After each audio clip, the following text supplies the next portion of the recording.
Welcome back to Straight Out the Jungle, a Field of 68 Network podcast. We're here to talk about Auburn's loss to Arizona out west in Tucson. They fell 97-68. It was a dominating performance from the Wildcats and one to forget from the Auburn Tigers. Yeah, Gehrig, it was a great game by Tahad and just about nobody else. Auburn made 1 3, shot 1 for 16 from deep. Tigers not named Tahad Pettiford. Tahad was efficient, but, man, we talked about it. This offense just right now feels stuck and feels like they're playing a lot of me ball, and that just doesn't work against a team as good as Arizona. Yeah, Rett, you mentioned the me ball. It was a lot of dribbling. We saw a lot of dribbling low in the shot clock, not a lot of movement, and the assists on the stat sheet 100% dictate that. It was 7 assists total, just 1 in the second half. Yeah. In the first half, I didn't think they played very poor in stretches, but overall, I did not feel as though they played really poor. They had a couple runs early in the game to take it. I think it was a 15-10 lead, and then to cut the lead to 12. 12 seems like a big number, but at the time it was. It looked. It was there like, were positives going into the second Auburn, half. Yeah. Auburn can do something here going into the second half, but instead of doing something, they finished with 1 assist the entire half, and that's just not the numbers that are going to get it done. I think Auburn is averaging around 15 assists in their wins this year, half that, and it showed. Yeah, it did, and I think it's. I think with both Arizona and Michigan, a lot of Auburn fans expected size coming in to affect Auburn defensively, and Auburn wouldn't be able to guard size. And I would say kind of the opposite has happened. Auburn has, yes, struggled to guard size, but size has made it really hard for Auburn to score. It happened against Michigan. I mean, Auburn did not play good defense, but Michigan shot the ball really well. Auburn couldn't score. They could not get in the paint. They couldn't get open, and it showed. Arizona had a better game offensively than their season average, but by about 10 points.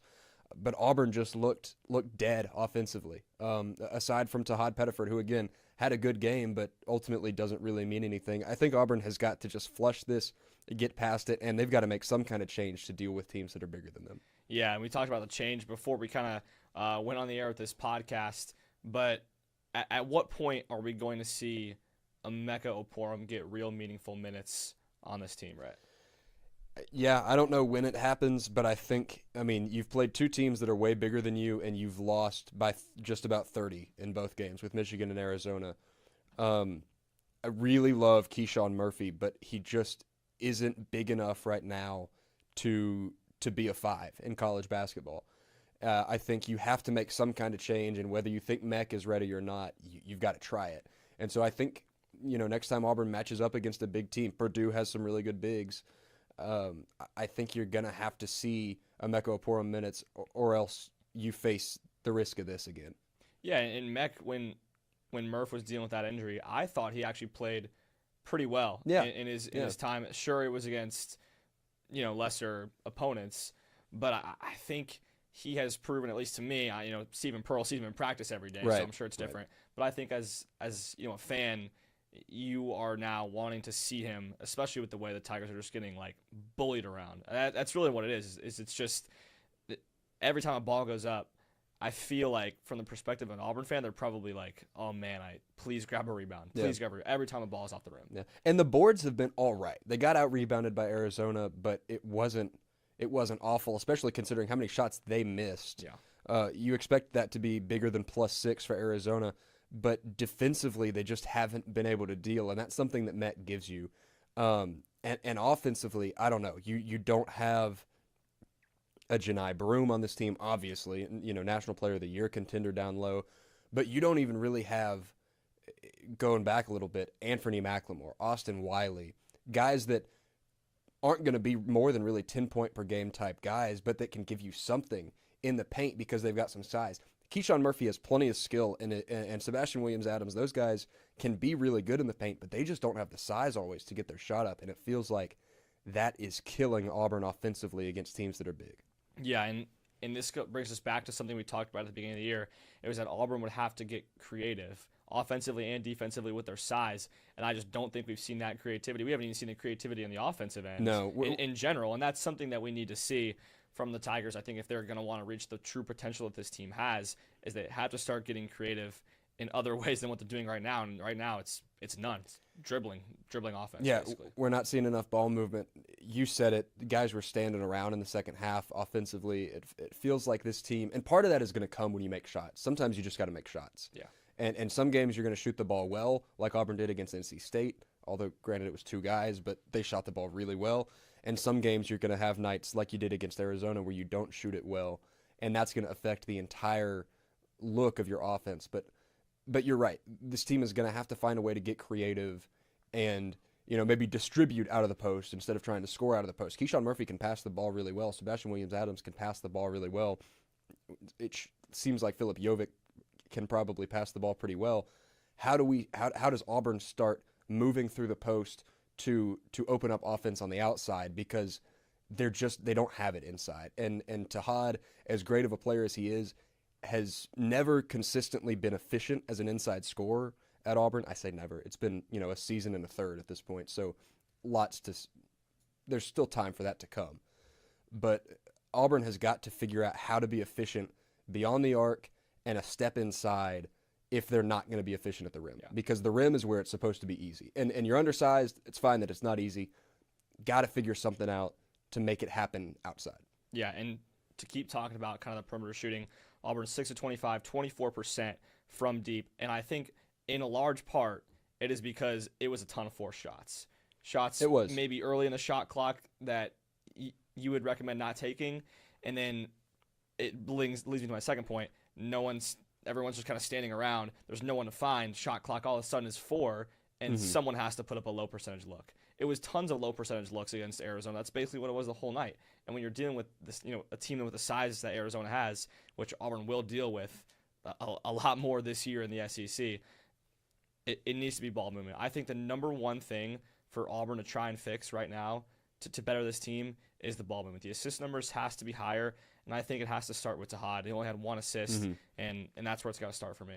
Yeah, and I think Tahad can afford to do that on some nights if he's going to drop 30. I mean, that's the offensive explosion from him was really impressive, but ultimately it doesn't help the team. And there are nights where it can. There are nights where he can drop 20 and just have 1 assist, and Auburn will probably be fine because what they need from him is to score. But it felt like against Arizona and potentially down the line, you're right. I mean, you need a floor general. And again, you go back to last year, Tahad didn't really have to be that. Denver Jones was great, and Auburn had great bigs when it came to moving the ball. Dylan Cardwell and Janai Broome both averaged over 3 assists per game out of that center spot. I mean, that's huge, and Auburn just doesn't have that right now. The ball movement has to improve, and that doesn't just come from Tahad, but your starting point guard who's playing a lot of minutes, in part because Caden Magwood hasn't really been great. Although one thing that Caden Magwood has done is move the ball pretty well in limited minutes. That's got to start with Tahad. Yeah, I agree. And you bring up an interesting point with Caden Magwood. I think Caden Magwood should get more time on the court. He has had limited minutes, and his shot hasn't been there to start the season. But I think he's doing other things well that are kind of giving the Tigers a little boost off the bench. Bench points for Auburn 6. Yeah, that's just not going to do it. No. That's especially when you're playing Arizona, but in general against any team, that's not going to work out. And so I think Caden Magwood could be a guy who maybe with a little boost of confidence from the coaching staff, giving him some more minutes, I think we could see him turn into the player that we thought he would be as a recruit, especially now that Abdul Bashir, he's hurt now, but he probably wouldn't have received too many minutes in this game anyway. Yeah, I think Auburn has got to ultimately learn from this Arizona game and move on. There's a reason that Arizona now sits at number 1 in the country and Michigan at number 2. I mean, Auburn has 2 really tough losses in there to 2 really good teams. Granted, Auburn would like to be playing with those teams, playing well and not losing the way they did. But I think now you got to look ahead. You got 3 games left before conference play. Chattanooga and Queens should be games where you can get guys like that in, get Caden Magwood a lot of minutes. I'd love to see Simon Walker get going. We know what he can do offensively. Want to see it happen defensively. I would have loved to see Simon Walker against Arizona, especially when you're down 20. Would have loved to see something. Yeah.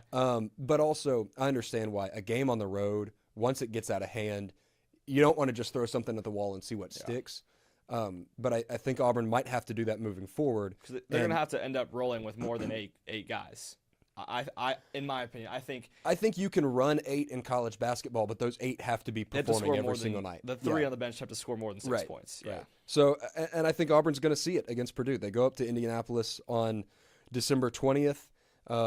Play not really or not on the road against Purdue. It's neutral, but it's in Indiana. I mean, it's going to be a Purdue heavy home crowd like it was in Birmingham last year, and that's going to be tough. And I think that's where we're going to really have to see, okay, what has Auburn learned from the losses to Michigan and Arizona, and how are they going to apply that to be the team that we think they can be? This team offensively should be really good. There are too many guys that have scored at a high level in other places, or in Tahad's case at Auburn, for them to not, they just need to mesh. And that'll come with some time, hopefully.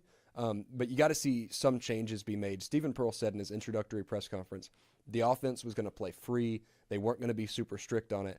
I think at some point, you if you're Mike Burgomaster, you have to crack, and Stephen Pearl, you got to crack down on that offense a little bit and say, all right, this is the structure we want to play, because playing free and playing me ball just hasn't worked yet this year. Yeah, I think playing free comes with knowing the guys enough to be able to trust them to run offensive sets. Mm-hmm. And that's not where we're at.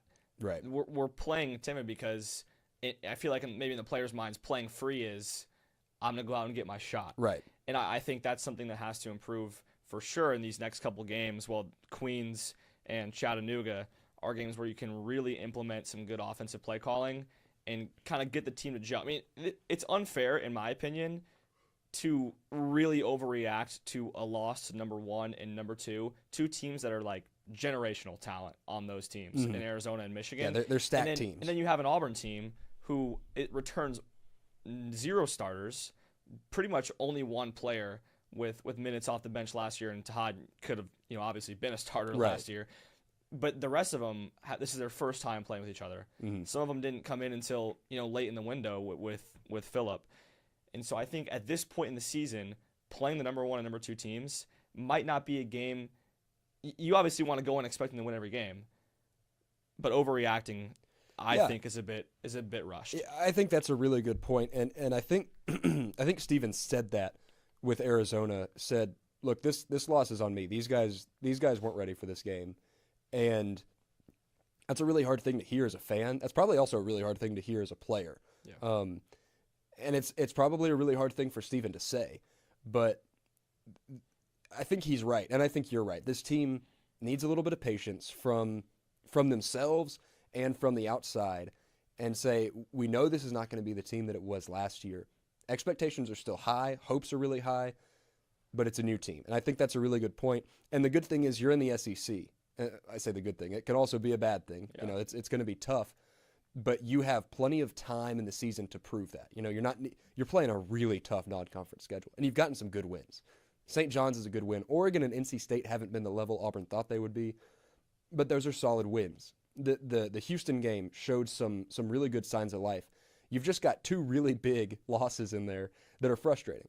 And as long as you don't let something similar happen to Purdue, I think you've got a lot of good hope going in to the SEC slate, and plenty of chances to continue to prove yourself against solid teams. And the SEC at the top is a little bit down this year. Tennessee hasn't been as good as people thought they would be. Florida has been really disappointing so far. Kentucky has been really disappointing so far.